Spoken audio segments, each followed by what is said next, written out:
Boa tarde, meninas do canal, sejam bem-vindas a mais uma live, a um vídeo, aqui no canal do YouTube, onde nós estamos aí maratonando numa série do livro Esposa de Excelência, uma mentoria que eu me dispus a fazer aqui junto com vocês. Pega sua xícara de café e vem pra live com a pastora. Não vou enrolar muito, já vou direto pro assunto, uma retrospectiva aí do vídeo passado. Para quem tá chegando agora, talvez você não tá fazendo acompanhamento em tempo real, talvez essas lives vão ficar salvas aqui há muito tempo, né? Então, às vezes você tá chegando 1 ano depois, 2 anos depois, não sei. Mas ainda bem que nós temos a plataforma do YouTube que nos ajuda a eternizar, né? A mentoria, as lives, o trabalho, a leitura. E eu tô muito feliz, né, com o retorno que eu tenho tido das mulheres. O primeiro vídeo nós tivemos aí uma quantidade relevante de pessoas fazendo, acompanhando, e eu pedi no vídeo anterior que vocês deixassem um comentário para mim, né, depois de assistir a aula, principalmente me comunicando qual foi o ponto-chave de toda a aula, né? É muito importante que vocês consigam me dar esse retorno, esse feedback, o que Deus falou mais forte ao seu coração. Teve algo que foi mencionado que era aquilo que você precisava escutar, ou nossa, tal palavra, tal frase fez muito sentido para mim. Eu vou recalcular a rota porque agora eu entendi determinado assunto. Então, gente, durante assim uma aula, né, quase 1 hora aí de aula, a gente fala de muitas coisas. E de todos os assuntos, para cada pessoa, se encaixa de uma forma diferente. Eu percebi isso porque na aula 1 eu tenho acompanhado os comentários e eu vejo assim, cada uma com uma história de vida, né? Mulheres compartilhando que casou ainda muito jovem, outras compartilhando que casou para sair de casa, outras compartilhando das suas dificuldades, né? Suas falhas. Teve uma das meninas que estão acompanhando a mentoria, né, que compartilhou comigo: Rafa, essa mentoria veio no momento certo, porque eu estou a ponto de chutar o balde. Então, glória a Deus, porque o Senhor, né, eu tenho certeza que é propósito dele. Essa mentoria começou por algo específico, e eu falo assim, que se um casamento for transformado, já valeu todo o meu esforço, né? Gente, vamos lá. Eu tô com um caderno aqui e eu tava analisando aqui o capítulo 2, eu acabei de ler o capítulo 2, fiz aqui os pontos-chave. Eu gosto, né, principalmente no meu devocional, de ter sempre um caderno para escrita. A escrita é algo que eu tenho muita facilidade com ela, é didática para mim, eu consigo memorizar melhor quando eu escrevo versículos, frases de efeito, então o caderninho sempre anda comigo. Eu quero nesse primeiro instante, né, antes de começar o capítulo 2, recapitular alguns pontos da aula número 1, né, porque o livro ele é uma sequência e eu preciso ter muita certeza que para você pular para a aula 2, você entendeu a aula 1. Então, na aula passada, que é o vídeo anterior aí da série, nós começamos falando, né, o que a esposa deve entender, né, o que a mulher precisa entender. E a Marta traz aí, esposa excelente, quem pode encontrar?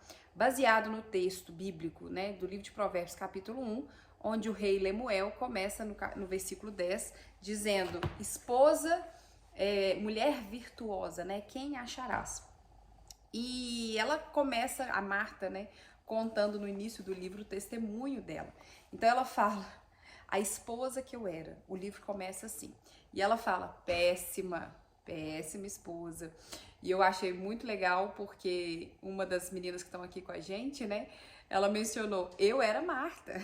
Eu era que nem Marta, filha única, mimada, casou aos 19 anos e quando entrou para dentro da mesma casa descobriu que o mundo não girava ao redor dela.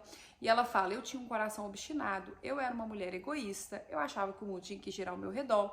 Então ela começa dizendo quem eu era como esposa, péssima. O segundo tópico ela põe que ela tinha uma convicção de abandonar tudo. Chegou num ponto onde a Marta ficou doente psicologicamente, teve que entrar em intervenção de psiquiatras, remédios, né? E ela estava disposta a abandonar tudo, começou a beber muito. Ela acreditava que para fugir dos problemas, né, de dentro de casa, se afogava em bebida, em festa, né, buscando coisas para preencher o vazio do coração. No terceiro, ela tem um encontro com Jesus e ela fala, eu era improvável de ter um encontro com Jesus porque eu era muito dona de mim mesma, né? Muito cheia de opiniões, como diz, um coração obstinado. A pessoa que tem um coração obstinado é aquela que é irredutível, né? Ela não aceita ser transformada, ela tem muita convicção daquilo que ela acredita. Então ela fala que ela entregar o coração dela para Jesus, a vida dela a Jesus e se submeter, né, a Deus era algo improvável por quem ela era, né? Mas Deus ama os improváveis e eu acho assim, Deus é especialista, né, em pegar pessoas improváveis e transformar elas em servos e servos que passam o quê? A não só temer a ele, mas a ensinar outros, inspirar outros a temê-lo, né? No quarto ponto, ela fala sobre a vontade de Deus para cada esposa e ela descreve um pouco sobre o que a Bíblia fala sobre a vontade de Deus, né? Deus, ele tem um propósito para todas as coisas, nós vamos falar um pouco sobre isso hoje, e ele tem uma vontade para cada uma de nós. Então, nós precisamos aprender a ouvir a voz de Deus, nós precisamos aprender a entender essa vontade soberana dele. No quinto ponto, ela fala sobre as características, o que é então uma esposa excelente. Se nós vamos bater numa tecla de ser excelente, ser excelente, ser excelente, como que eu vou saber, eu falei disso muito, como que eu vou saber aonde eu preciso ter pontos de atenção ou melhorar se eu nem sei o que é ser excelente? E, como se diz, quando você não sabe aonde você quer ir, qualquer caminho serve. Isso é uma realidade, né? Então, se eu não sei o alvo, qual é a meta da excelência, qualquer forma que eu for esposa tá bom. E a gente não nasce sabendo ser esposa, a gente não faz curso para ser esposa, né? A gente muitas das vezes a gente vai muito mais pelo intuito e, na verdade, a gente não estuda para isso, a gente não se prepara para isso, e isso é um grande problema, né? Então, ela traz as características e ela faz uma flor, né, no livro. Cada pétala de uma flor, ela vai colocando as características. Eu falei na live anterior sobre ser uma mulher confiável, sobre ser uma mulher mansa, o respeito, o tom de voz, né? Várias coisas sobre isso, e a gente vai desenrolar isso ao longo do livro também. No sexto ponto, ela fala sobre as mulheres não acreditarem ser capaz de conseguirem isso, né? Então, muitas até entendem, nossa, eu tenho que ser tão excelente, mas eu não vou dar conta. Ah, isso aí é para outros, para mim é impossível, né? Então, vem essa falta de credibilidade, né? A falta de crença mesmo, né? Não crer que é possível se tornar uma mulher excelente. Então, isso aí outras conseguem, eu não consigo.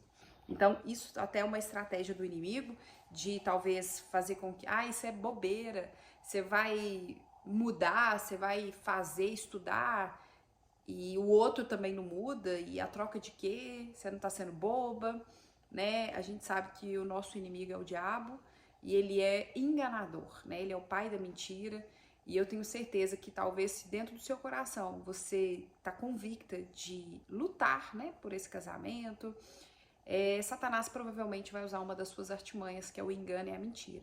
E ele vai tentar te convencer de que não vale a pena mudar por este casamento, né? Por este marido. Então é tipo, eu tô fazendo força sozinha, só eu que luto, só eu que tento, né? E o que a Bíblia diz? Que sim, nós devemos tentar em Deus, nós devemos buscar mudança, né? Então não deixe o diabo te enganar, colocando no seu coração a ideia, na sua mente, de que você não vai conseguir buscar essa excelência. Até porque tem pessoas que falam assim, mas eu fui assim a vida inteira, eu não vou conseguir mudar, né? Isso é uma mentira. 7. O pecado é a única coisa que pode te impedir de fato alcançar essa excelência em Deus, né? Então a gente falou um pouco sobre isso, ela escreve, a gente leu no livro, o pecado é a única forma de te impedir de chegar nessa excelência. E como que a gente peca nessas questões quando a gente faz aquilo que é contrário à excelência. Então, por exemplo, nós falamos na live anterior sobre ser uma mulher de confiança, o marido confia nela. E aí eu trouxe um exemplo, né? Eu falei, olha, se você usa o dinheiro da família para comprar coisas e esconde do seu marido, isso é um indício de que você não é uma pessoa de confiança, né? Você não fala a verdade, você mente, você fala pro seu marido, como que fala? Você esconde informações dele. E nós entendemos que essa falta de confiança, a mentira é um pecado. Então você nunca vai conseguir ser uma esposa de confiança se a mentira, que é um pecado, habita, né, nos seus hábitos. Então você talvez não consiga alcançar a excelência se você escolher pelo caminho do pecado. né? Então, a gente precisa estar o tempo todo avaliando a nós mesmos, né? Eu não estou aqui para apontar defeitos ou acusar pessoas, mas eu estou aqui como uma mentora, né? E como mentora, eu preciso abrir os olhos dos cegos. Então, talvez vai ter momentos que eu vou trazer exemplos e eu vou confrontar você, não porque eu quero te ofender, te magoar, te deixar triste, mas porque o papel, né, do líder, do mentor, é abrir os olhos dos cegos e eu preciso muitas das vezes te confrontar naquilo que você faz de errado, para que você consiga enxergar o seu pecado e dar nome ao pecado, né, gente? Porque uma das coisas que a gente tem observado é que as pessoas têm chamado de problema aquilo que tem nome de pecado, né? Então, às vezes as pessoas, é porque eu tenho um problema. Não, você não tem um problema, você tem um pecado, né? As pessoas às vezes falam assim, eu tenho um problema com a imoralidade sexual, eu tenho um problema com a pornografia. Não, você não tem um problema com a pornografia, você tem o quê? Você tem um pecado. Então, a gente precisa começar a dar nome de pecado para aquilo que a gente está chamando de problema, porque o problema suaviza aquilo que é responsabilidade sua. Então, bora lá. Ela fala também sobre Deus nos enviar uma ajuda para vencer o pecado. Então, se o pecado é a única coisa que pode me impedir de chegar nessa excelência, é a vontade de Deus, Deus também envia uma ajuda, e essa ajuda é o Espírito Santo de Deus. Então ela fala, olha, ele prometeu enviar o conselheiro, o Espírito da verdade, aquele que vai te ajudar. Então, creia que o Senhor também envia ajuda. E falou sobre não ter desculpas, não existe desculpas para a gente não buscar essa excelência. A gente começa a usar os nossos argumentos, mas até quando nós temos argumentos convencíveis, né, gente? Deus, ele nos perdoa, né? Ainda que você seja um pecador, uma pecadora, Deus envia perdão. Todo aquele que reconhece suas falhas, existe perdão para o pecador, então não tem desculpas, né? Ainda que você faça coisas que são erradas diante de Deus, ele está disposto a te perdoar se você se arrepender. Então, a responsabilidade é sua, né? E você pode sim. E aí, no versículo, no 10, no tópico 10, ela nos convida a começar, bora começar, vamos tirar o pé do chão, vamos movimentar, vamos fazer. E ela faz um desafio no final do capítulo 1, convidando a gente a fazer uma oração de rendição, de entrega, confissão de fé. E ali a gente encerrou a primeira aula, né, orando e aceitando esse desafio de muda eu, Deus, né? Muda eu. Então, agora nós começamos a aula 2. Eu espero que todos esses 10 tópicos que eu refiz aqui com vocês, você dê um check, entendido? Check, 2, check, 5, check. Vai olhando esses tópicos, foi isso mesmo que você entendeu? Você conseguiu captar tudo isso na aula anterior?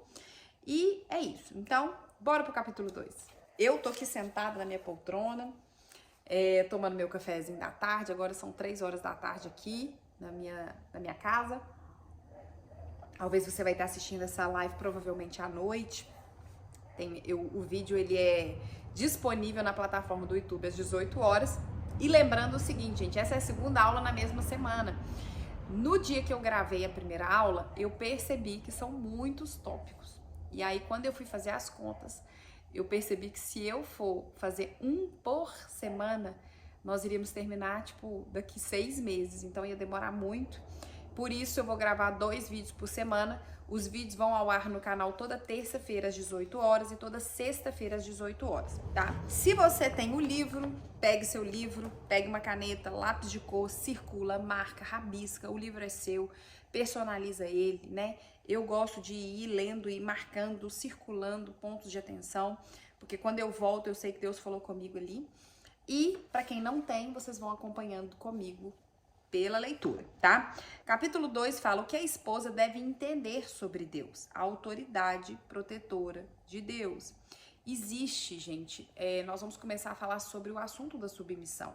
E uma das coisas que a gente precisa ter muito em xeque, né, assim, muito visível aos nossos olhos, é que a maior intenção de Deus, quando Ele nos pede essa submissão, é nos proteger.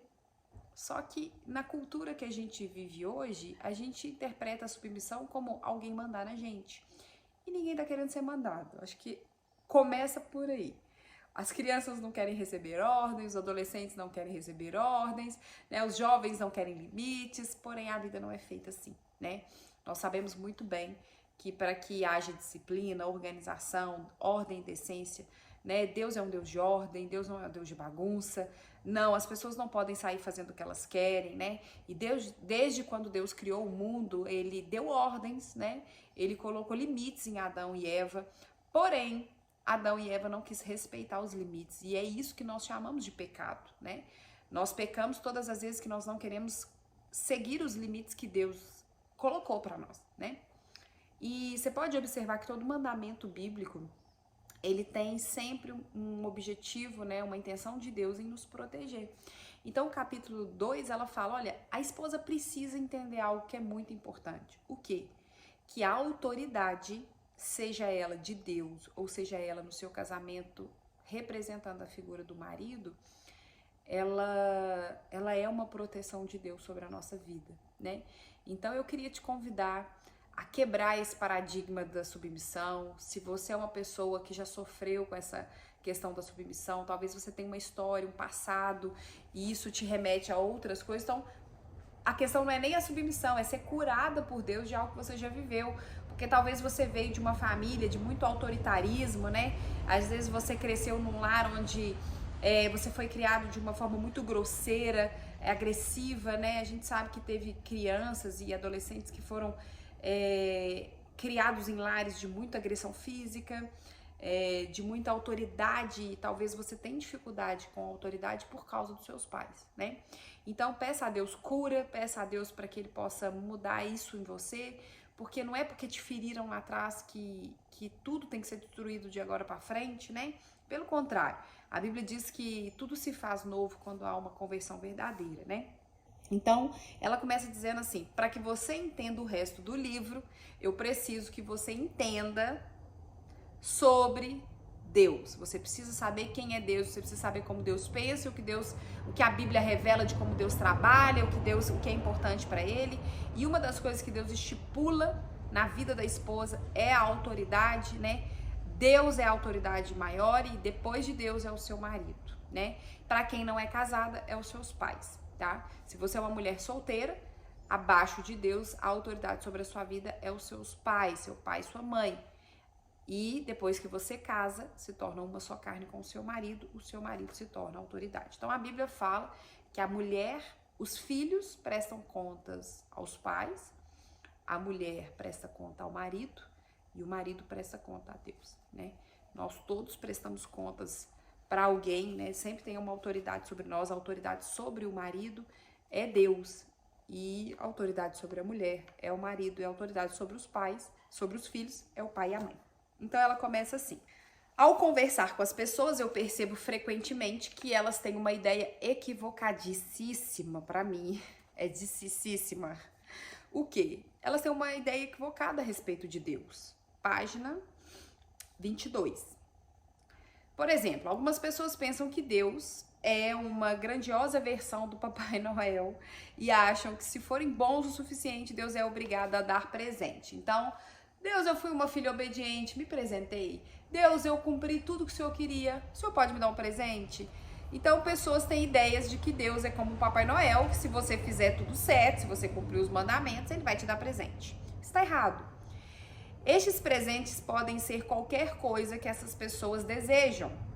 Algumas querem um marido devotado, algumas marido romântico, outras querem um marido rico.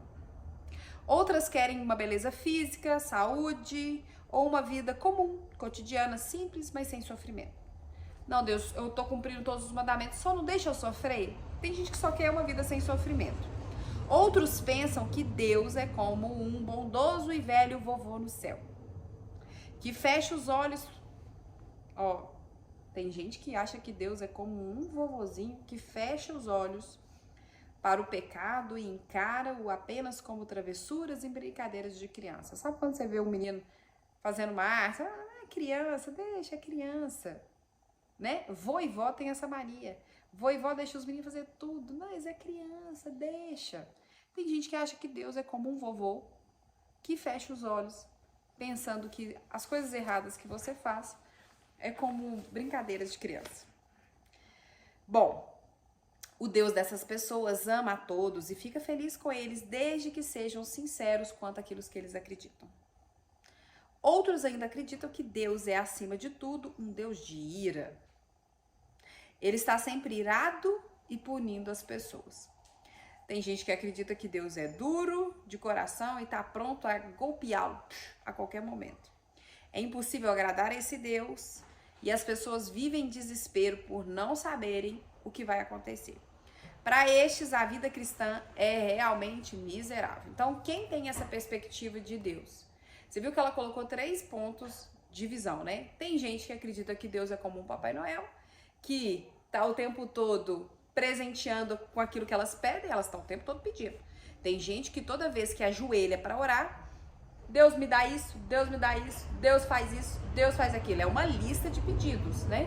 Tem gente que faz até caderninho, gente. Tem gente que faz lista de pedidos, parecendo que o Papai Noel vai chegar e vai te dar tudo aquilo que você quer no final do ano. Tem gente que enxerga Deus pela perspectiva do vovô bonzinho, que olha pra você, isso é travessura de criança. Você tá lá no pecado, não, isso é meu filho, né? Em contrapartida, outras pessoas já enxergam Deus como um Deus muito malvado, um Deus de ira, um Deus que mata todo mundo, um Deus miserável. Contudo, ao contrário de um Deus de faz de conta, o Deus da Bíblia, ele não é nenhuma das 3 opções.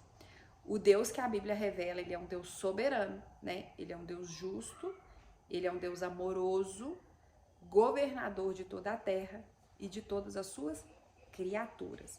Lembrem-se sempre, gente, que todos são filhos de Deus? Não. Todos são criaturas de Deus, né?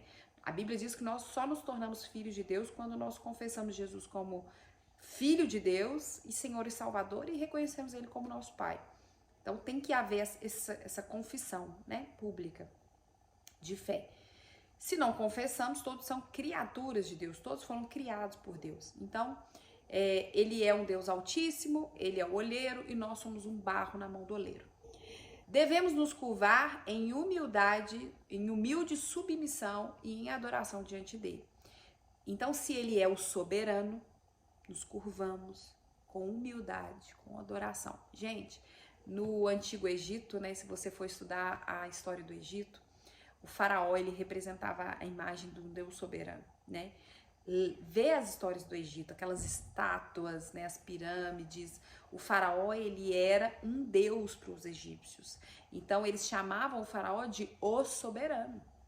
Entende que o faraó passava, eles se curvavam, eles tinham uma adoração ao faraó, eles tinham ele como um soberano.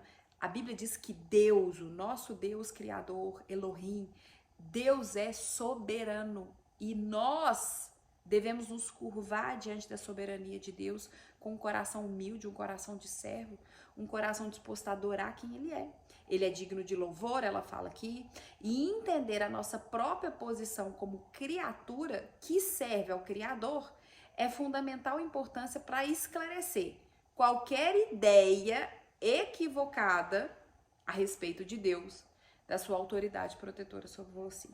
Então, entende que se eu não consigo ver Deus na posição de soberano, de justo, né, de governador da terra, eu acabo vendo Deus com essas 3 perspectivas. Ou que ele é um Papai Noel, ou que ele é um vovô bonzinho, ou que ele é um Deus muito irado. É importante você entender a sua posição diante de Deus. Como que você vai se submeter à vontade de Deus se você não entende quem é Deus? Então, por isso que o capítulo 2 vai falar assim, o que você, mulher, precisa entender? Você precisa entender quem Deus é.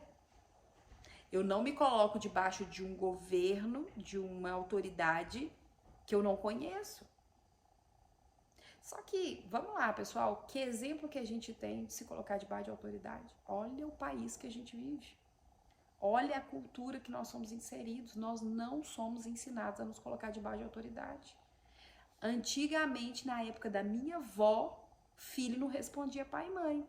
Mas no mundo que eu vivo hoje, os meninos estão mais desbocados que tudo. Como que nós estamos inseridos numa geração hoje onde não existe autoridade? Não respeitamos autoridades públicas, não respeitamos as polícias, não respeitamos os pais, a autoridade ela começa dentro de casa. Uma criança que não sabe respeitar a autoridade do pai e da mãe, você vê que antigamente as crianças chamavam os mais velhos de senhor e senhora, Não por causa da idade, a gente não chama uma pessoa de senhora porque ela é velha, ela já tem uma idade idosa. Nós chamamos uma pessoa de senhora por respeito. Algumas pessoas me chamam de senhora por causa do pastoreio. Então as pessoas falam, a senhora gostaria?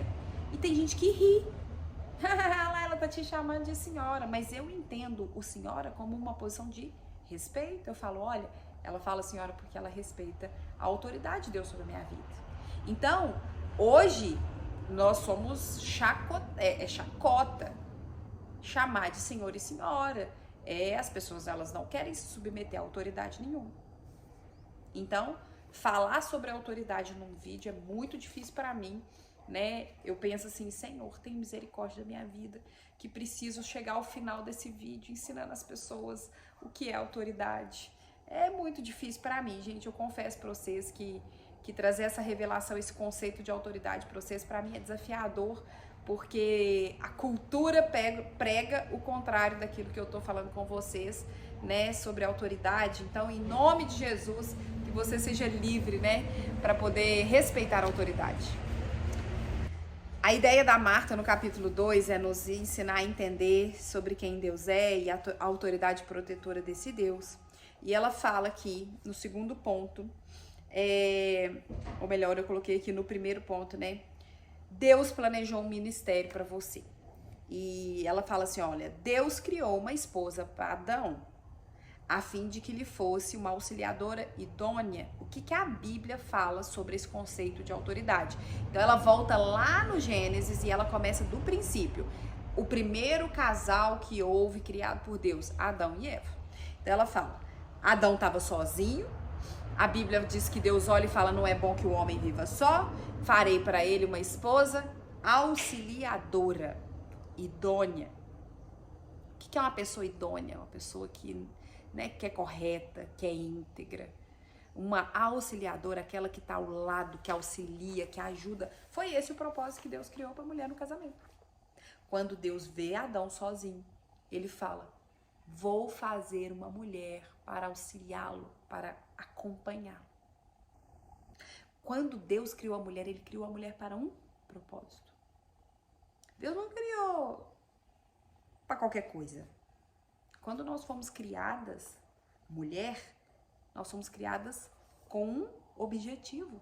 Adão estava sozinho. Não tinha mulher não, gente. Adão estava sozinho e Deus cria a mulher. Não é bom que o homem viva só. Esse trem dele ficar sozinho não vai dar bom. Vamos fazer uma dupla. Se o porco tem a porca, a galinha tem o galo, o Pedro tem a racha. Então, ela começa desde o início. A autoridade do homem sobre a mulher é porque a mulher foi criada para o homem. O homem não foi criado para a mulher. A mulher foi criada para o homem. A Bíblia diz isso. Então, Deus olha para Adão, vê que ele estava só e fala, eu vou criar alguém para te auxiliar. A mulher foi criada para o homem, por isso o homem tem autoridade sobre a mulher. Se você é esposa, Deus também determinou o seu primeiro ministério e papel na sua vida. Quando a gente fala ministério, a gente fala sobre propósito. O ministério tem a ver com propósito. Quando Deus te formou mulher, Ele te formou para um propósito. Não é bom que o homem viva só, então farei para ele a mulher. Então a mulher nasceu para ser independente? Não. A mulher nasceu para ser autossuficiente? Não. A mulher nasceu para ganhar o mundo na força dos seus braços? Não. Por isso que o cristianismo, ele vai contra, né? A Bíblia, ela vai contra o feminismo. Por quê? Porque as feministas, elas criaram um movimento onde elas quiseram ganhar o seu lugar na sociedade. Por um lado, até acho algumas coisas interessantes, mas o conceito de brigar pelos direitos e querer ganhar na força dos braços está errado. Porque quando Deus criou, na visão cristã, a Bíblia diz que Deus cria a mulher no Éden, porque viu que o homem estava só. Então a mulher, ela não foi criada por Deus com o propósito dela ser independente, dela ser autossuficiente, dela conquistar tudo ela mesma e que se dane o resto. Não, não foi esse o propósito de Deus, não foi isso que Deus planejou. Né? Isso aí é porque lá no livro de Gênesis, capítulo 6, versículo 5, a Bíblia diz que Deus olha para a humanidade e ele fala, e viu Deus que o coração E a mente do ser humano era sempre somente pro mal. Então, a humanidade se corrompeu, o pecado alastrou na nossa mente, nas nossas ideias, nos nossos valores, de que a mulher não é inferior, que a mulher é capaz, que a mulher pode, que a mulher deve conquistar. E eu sou uma mulher super empreendedora, eu sou uma pessoa que eu gosto de falar, de fazer. Então, assim, eu entendo esse lado, né? Não subjugar a mulher, porque ela tem sim voz e ela tem capacidade, mas é entender que ainda que eu tenha opiniões muito fortes, ideias muito fortes, convicções muito fortes, eu me submeto à autoridade de Deus sobre a minha vida, eu sei por que Deus me criou, e eu me submeto à autoridade do meu marido, que eu sou casada com ele. Então isso tem que ficar muito claro, e eu queria muito trazer essa visão pro seu coração, porque como te ajudar a enxergar a submissão, né, com a cultura e a criação que a gente já tem, tá enraizada dentro de nós. Muito difícil, né? Mas o Espírito Santo que convence seu coração. Então a Marta fala aqui, né?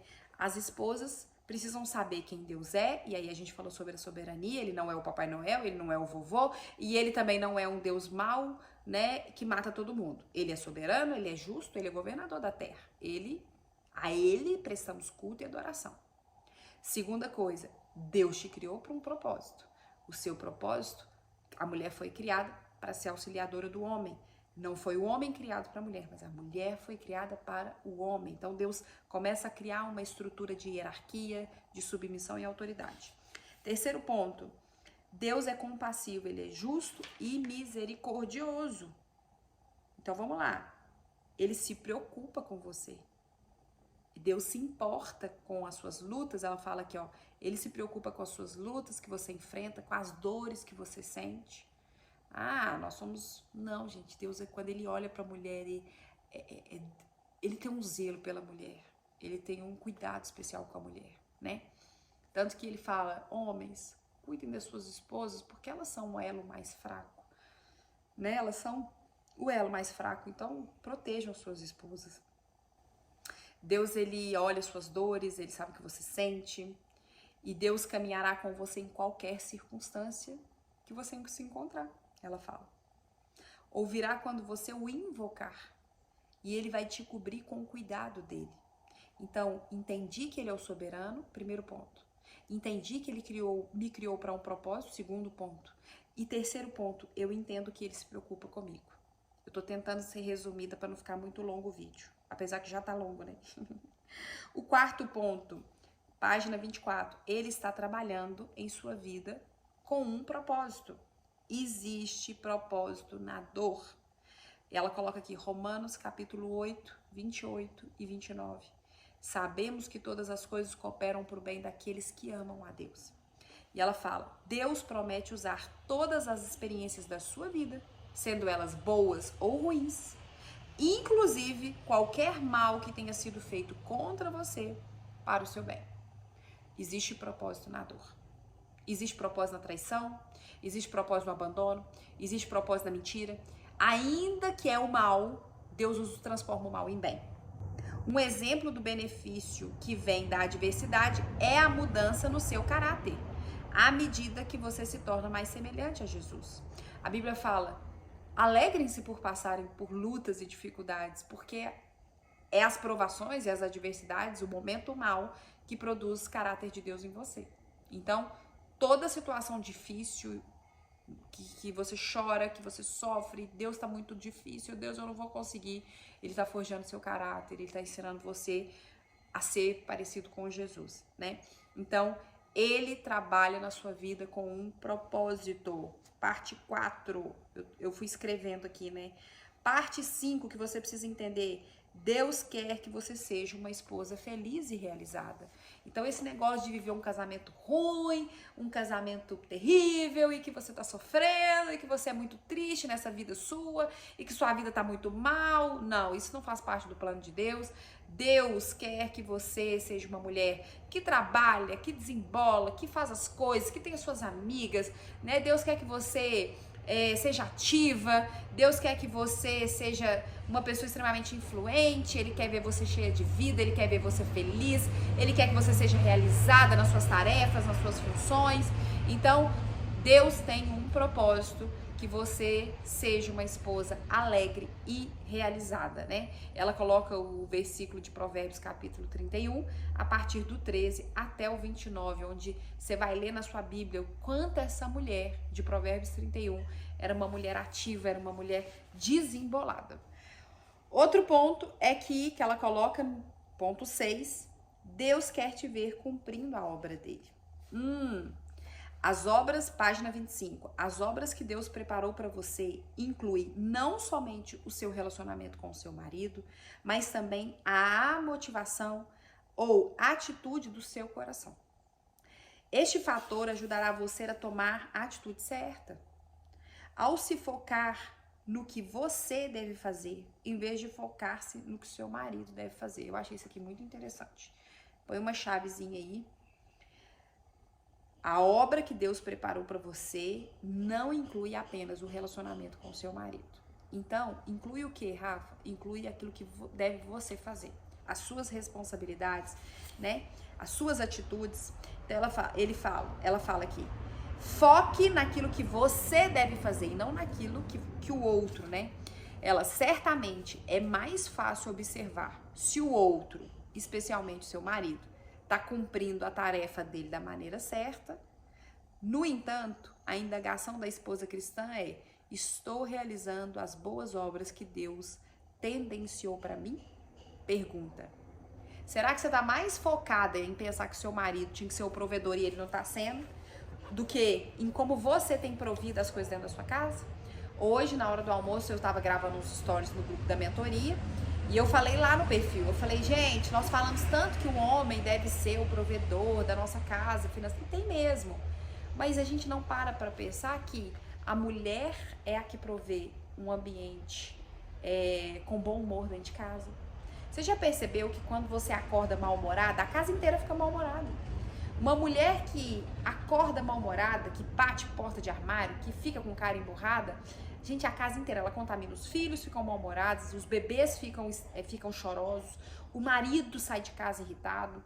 A mulher, ela carrega o dom de Deus de ser a provedora do bom humor dentro da família. Se você acorda animada, se você, ainda que seu marido tenha cara emburrado, você põe uma música, né? Tem uma aqui que vai saber que eu tô falando pra ela, Mr. Line, eu coloco humor na vida. Se o marido tiver de cara ruim, põe uma música, vai dançar, né? Ele te respondeu com grosseria, você responde ele com amor. A pessoa fica até constrangida. Então, às vezes, a gente foca tanto na função do outro e a gente não para pra focar na nossa função. Porque talvez o seu marido não tá sendo o marido que você queria ter pra casar. Talvez você falaria, se eu pudesse voltar no tempo eu tinha casado com outra pessoa. Não tem como, gente. Não voltamos no passado pra mudar a história. Nós podemos mudar só da agora pra frente. E se já tiver casado, querido, nós vamos fazer esse casamento dar certo. Esse casamento vai ficar bom. Gente, para de focar naquilo que o outro tem que fazer. Foca no que você tem que fazer. Será que sua casa tá em ordem, tá organizada? Será que tá tudo... Será que você proveu tudo que o Provérbios 31 fala que a mulher exemplar faz? Tópico 6. 7. O que fazemos tem valor para Deus. As obras, página 26. As boas obras da esposa cristã têm valor para Deus. Deus promete aos cristãos recompensas eternas pelas suas boas obras em Cristo.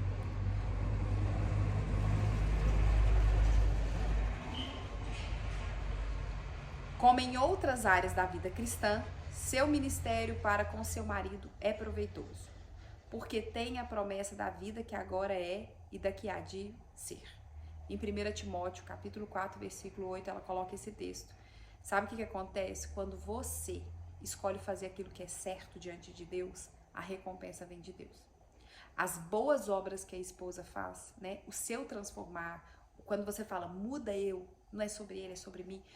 Quando Deus te vê entendendo que é sobre você, as suas boas obras, as suas atitudes de mudança, isso tem valor para Deus. E a Bíblia diz que Deus promete aos cristãos a recompensa das suas boas obras.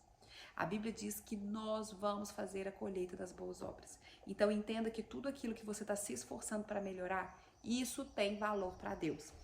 Ponto 8.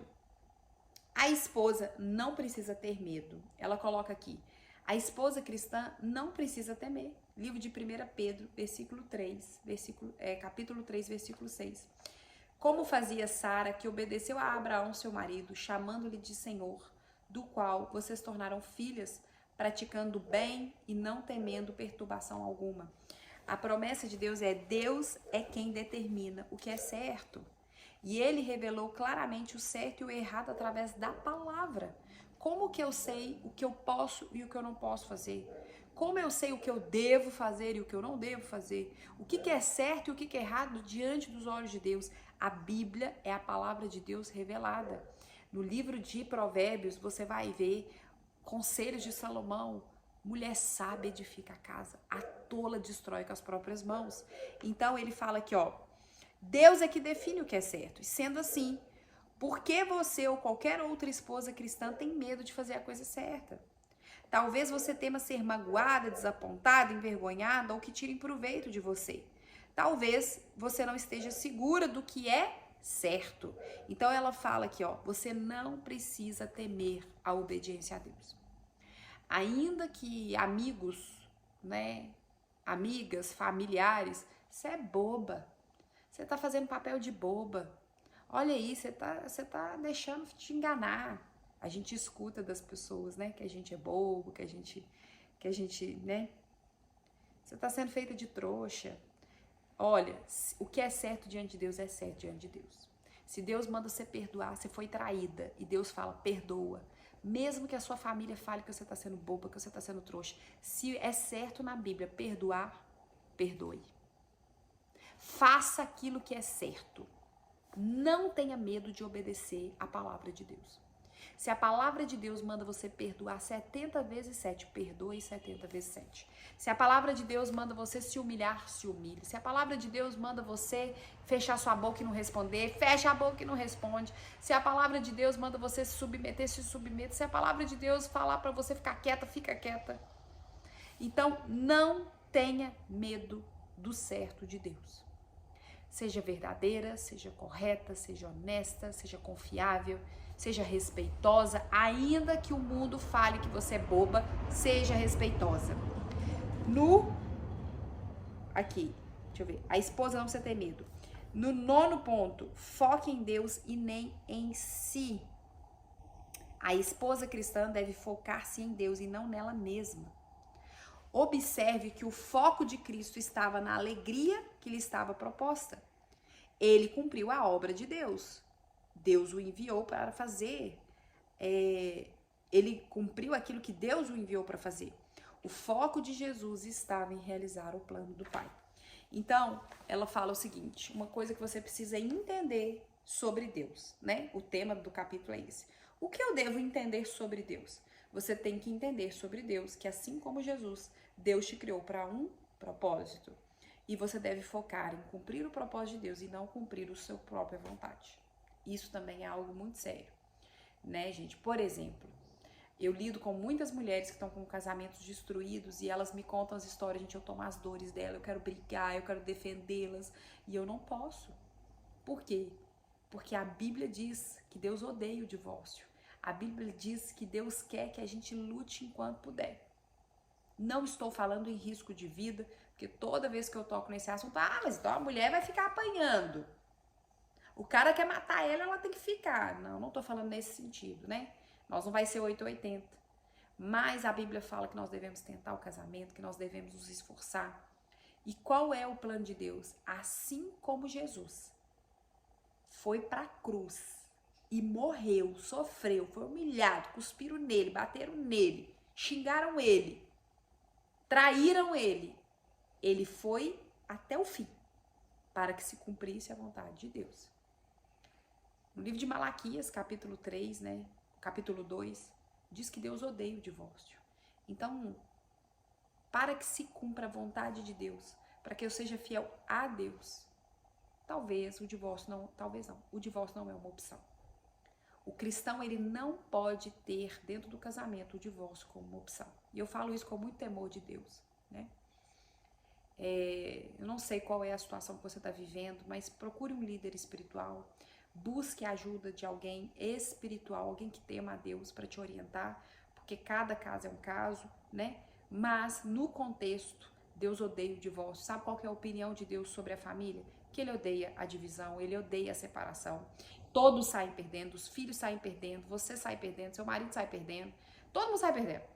Então, a gente tem que entender sobre Deus que nós devemos focar em fazer aquilo que Deus se importa e não com a nossa própria vontade. Muito polêmico esse assunto, pastora Rafa, eu sei que não dá pra me tratar disso em live gravada no YouTube, né? Mas eu quero te orientar, buscar ajuda aí na sua cidade, né, com pessoas de sua confiança para você tratar de situações particulares.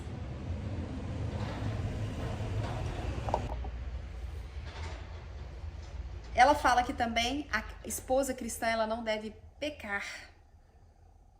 Se você é cristã, agora você está livre para pensar e fazer a coisa certa. E Deus te ajudará por meio da graça que te fortifica, que te dá força. Você não tem que pecar. É uma escolha sua. Deus se importa com suas lutas e o conhecimento dele sobre todas as suas circunstâncias é ilimitado. Ela fala, uma coisa que você deve aprender sobre Deus, que você não precisa mais viver no pecado. Em Cristo nós somos libertos de toda a condenação do pecado. Então, através de Jesus, nós recebemos o Espírito Santo que nos fortalece para vencer, né, o pecado. Então, ponto 10, não peque. Ponto 11, para a gente ir para o final, a autoridade de Deus te protege. Então, ela faz aqui na página 28, a autoridade de Deus, ela é protetora. E ela põe vários versículos, 1 Coríntios 11, 3, Efésios 5, 23, Colossenses 2, do 9 e 10. Ela vai falar aqui o seguinte, a autoridade de Deus vai te proteger. Deus, ele é perfeito e podemos confiar totalmente que ele sabe o que é melhor para nós. Ainda que os maridos não sejam perfeitos e muitos deles não sejam salvos, a despeito das imperfeições do marido, Deus escolheu colocar a mulher sob a autoridade do marido. A Bíblia diz que a mulher crente, ela santifica o marido descrente. Então, quando o seu marido, ele não teme a Deus, ele não é cristão, e a respeito das imperfeições do seu marido, Deus escolheu colocar a mulher sobre a autoridade do marido. Então ele diz, se você se posicionar, você santifica ele. Então eu tenho muitas mulheres que estão aqui fazendo mentoria, que os maridos não são cristãos, não são convertidos a Deus, elas lutam sozinhos pelo casamento. Então o que ela fala aqui? Deus é perfeito e nós podemos confiar totalmente, porque ele sabe o que é melhor para nós. Ainda que o seu marido não seja perfeito e que o seu marido não seja salvo, ele não tem conhecimento, não tem temor a Deus, sobre as imperfeições dele, aquilo que está errado, Deus escolheu colocar a mulher sob a autoridade do marido. E aí ele fala, 1 Coríntios 11, quero, entretanto, que saibais ser Cristo a cabeça de todo homem, e o homem o cabeça da mulher, e Deus o cabeça de Cristo. Para encerrar, a última parte diz, por que a esposa precisa de proteção? E ela põe 3 pontos de proteção. A influência que o mundo exerce, então, você precisa de proteção contra o mundo, você precisa de proteção contra o diabo, e você precisa de proteção contra a ilusão, né, a facilidade que a mulher tem de ser enganada. Então ela põe a influência que o mundo exerce sobre ela. Você precisa de proteção contra o mundo. É inegável que todos nós temos sido erroneamente influenciados pelo mundo. A cultura, eu bato muito nessa tecla. Nós somos influenciados pelo modo de pensar do mundo, pelos valores do mundo, os objetivos humanistas e todas as coisas mundanas, né? Tudo que envolve a gente. Todas essas coisas são hostis aos caminhos de Deus, são contra os caminhos de Deus. Um exemplo de valor mundano é a crença feminista de que a identidade e realização da mulher vem da sua educação e carreira.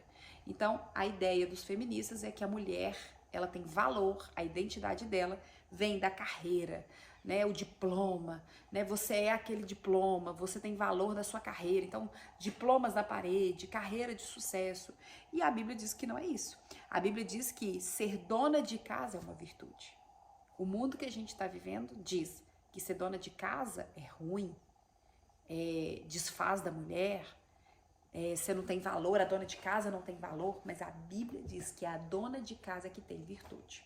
Não é a carreira lá fora que te põe como uma mulher de valor perante Deus, mas é o seu cuidar da sua família, né? O cuidar da sua casa com excelência, cuidar dos seus filhos com zelo, dedicar ao seu marido. Isso sim faz para Deus a mulher ter virtudes. Então, a mulher precisa de proteção sobre essa influência mundana. Segundo, a mulher precisa de proteção contra o diabo. Satanás é contra tudo que Deus estabelece. Por isso, ele tenta minar o lar e o papel da esposa.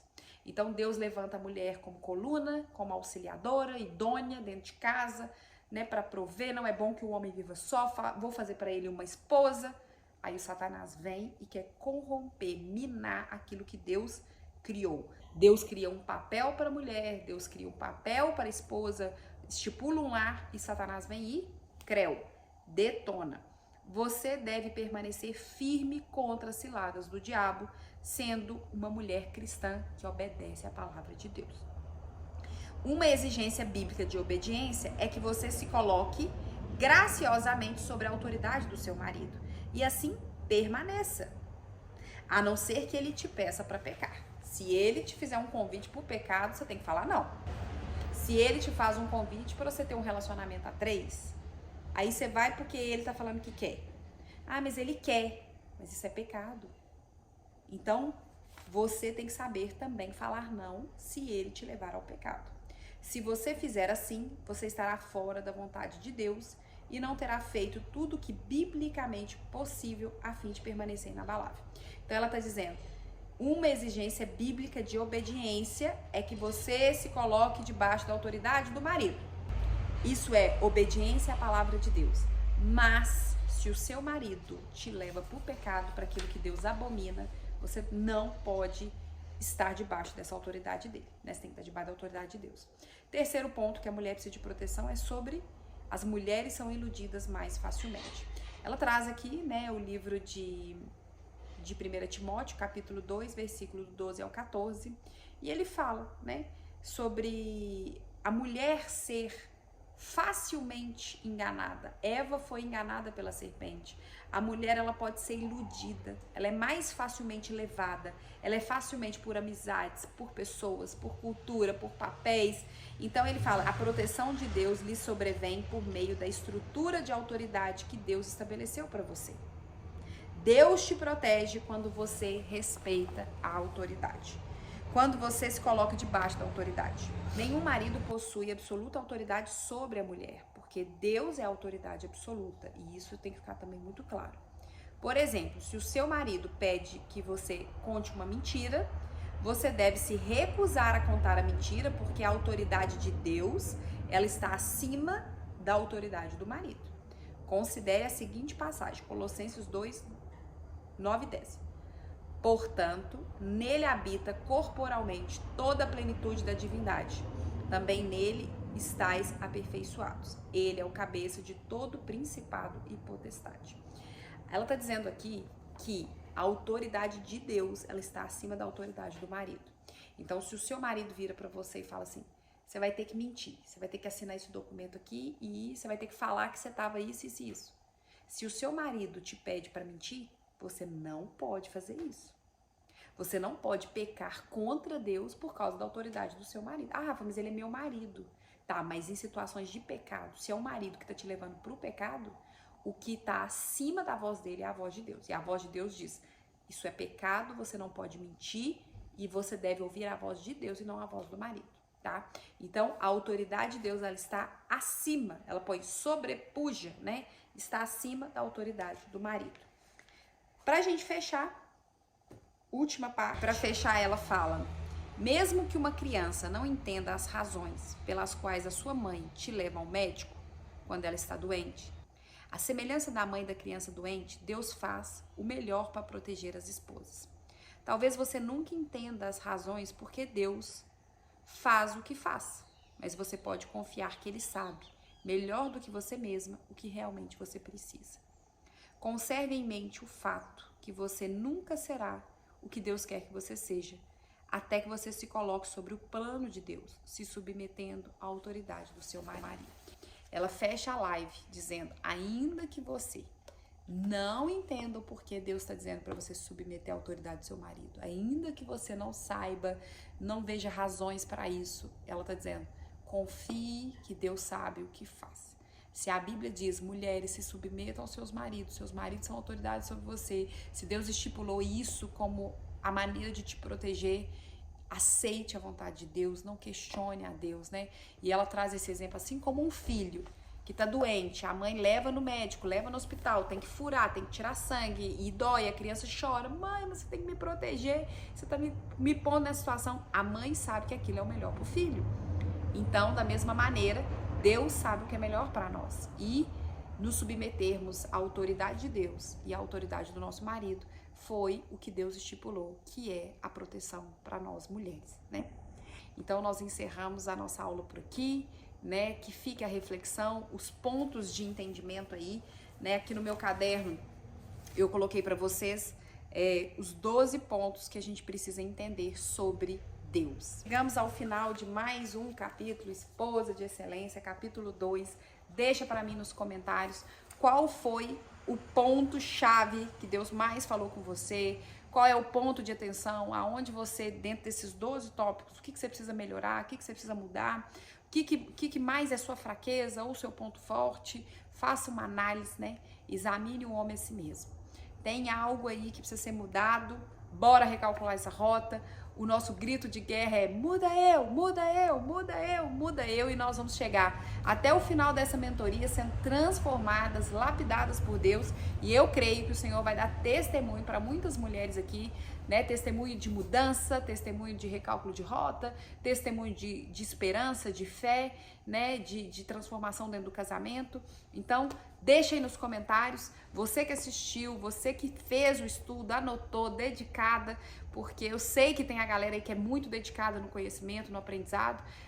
Deixa pra mim qual foi o ponto que mais te marcou nessa aula de hoje. Eu deixo aqui o meu tchau e o meu beijo especial para todos vocês que estão aqui comigo.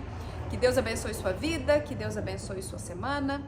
E para quem quiser participar do nosso grupo particular da mentoria, vou deixar aqui o telefone do WhatsApp, manda uma mensagem para Priscila, eu quero entrar no grupo particular da Rafa. Nós temos uma mentoria particular toda quinta-feira às 8 horas da noite, enquanto está rolando essa mentoria, né, esse vídeo gravado. Nós estamos em agosto de 2024, nós temos um grupo particular com um valor de R$14,90, que é uma oferta que o pessoal, né, oferta na minha família.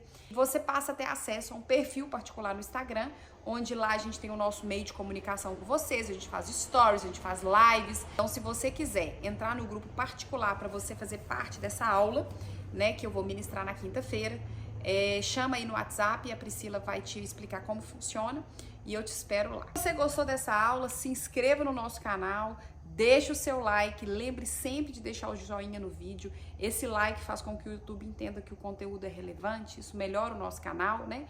Então, não saia sem clicar no joinha. Deixa o comentário para me ver quem é você, me saber quem está participando das aulas. E conforme as aulas for falando com você e transformando você, deixa um comentário compartilhando sua experiência comigo, tá bom? Beijo, beijo, beijo. Fui!